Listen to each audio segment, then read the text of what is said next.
We're going Japanese on this episode. I'm doing salmon sashimi. So I picked up a nice 4 kilogram of fresh whole salmon this morning, and I'll be filleting it right now. Then we'll have some fresh sashimi on the spot. So if you don't know what it is or haven't seen how it's done, stay tuned and let's get into it. Now before we begin, make sure your salmon is sashimi grade. So you have to buy it from a reputable supplier. Never pick up a fish like this from your local grocery store because it's probably not handled properly for raw eating. Then we begin by drying the body and make sure we wipe off the excess blood and moisture.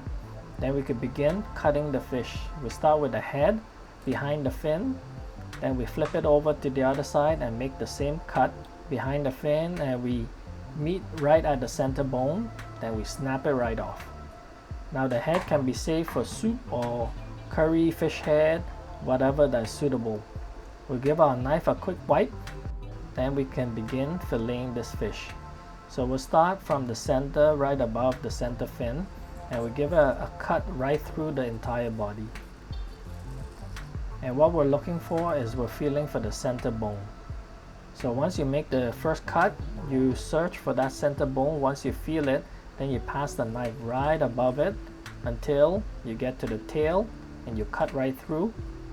Now you're ready, and you just follow through until the entire fillet is separated from the body.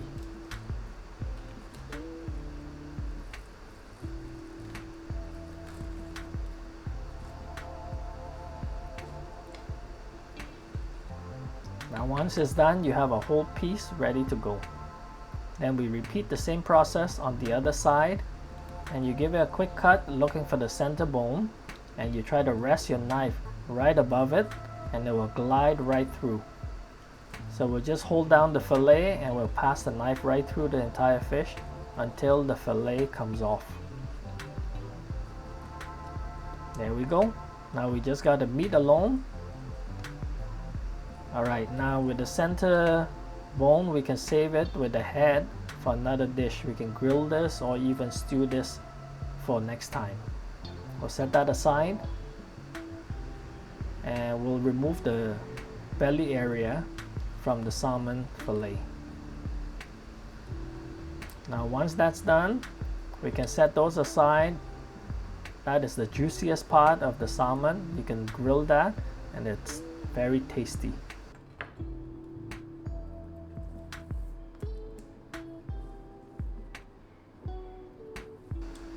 Now that we got a fillet, we need to debone this. With a tweezer, a stainless steel tweezer like this, we can start by feeling out for the bone. If it's cut properly, there's only one center row of bone, just like this. Just keep feeling for it and pull it out. And make sure you pull in the direction of the grain, so not to damage the flesh. Once you get past about the center, there should not be any more bone on the tail end of this fish fillet. So you run your fingers through, make sure you feel for any bone that you may have missed. If it's all clear and done, then you can move on to the next fillet, and then we can proceed forward.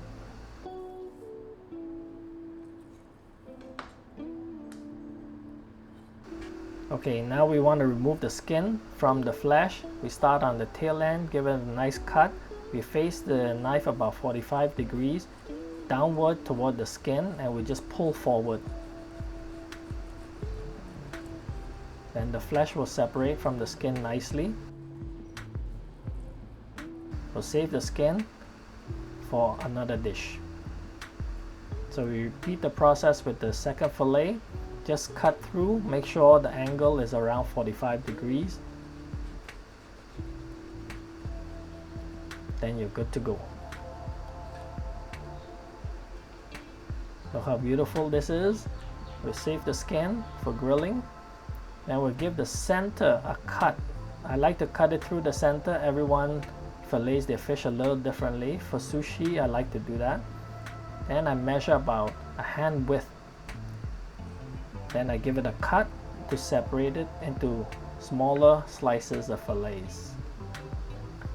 Now that everything is cut and nicely separated, we just line them out.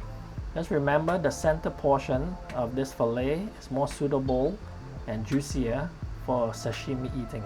The flesh toward the tail end is better for grilling. Sometimes it may have some little fiber that could be a little tough. So generally that is reserved for making hand rolls or even maki. Now we got all the fillets ready. It's here. We can put some aside for another dish. Then here I have 3 pieces. I can remove some of this brown fat. I mean, I don't mind having it there, but some people don't like the look of it, so they just cut it off. So it's up to you. Now we just give it a nice thick cut with our knife. For sashimi, you want it a little bit thicker so that it has more texture when you're biting into it.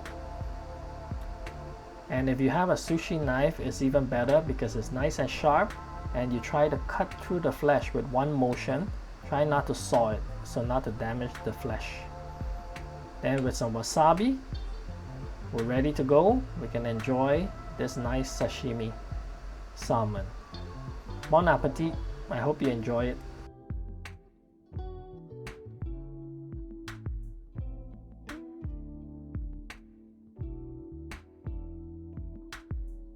Well, how do you like the sashimi? Do you eat sashimi? Let us know in the comment below. And here in front of me, I've done with the skin. I've cleaned it and descaled it.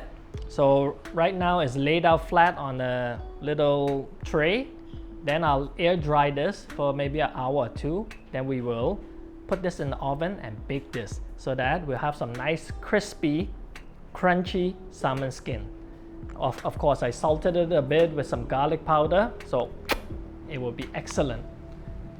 So that is it for this episode. I hope you enjoy it very much. Make sure you'll hit the like button and subscribe if you haven't yet. Share with your friends and family or anyone who you think that may have interest in this video. Let us know in the comment below what else you'd like to see on our show, and comment below so then I'll focus on that in future videos. Okay, well, I think that's about it. We'll see you on the next episode. Bye now.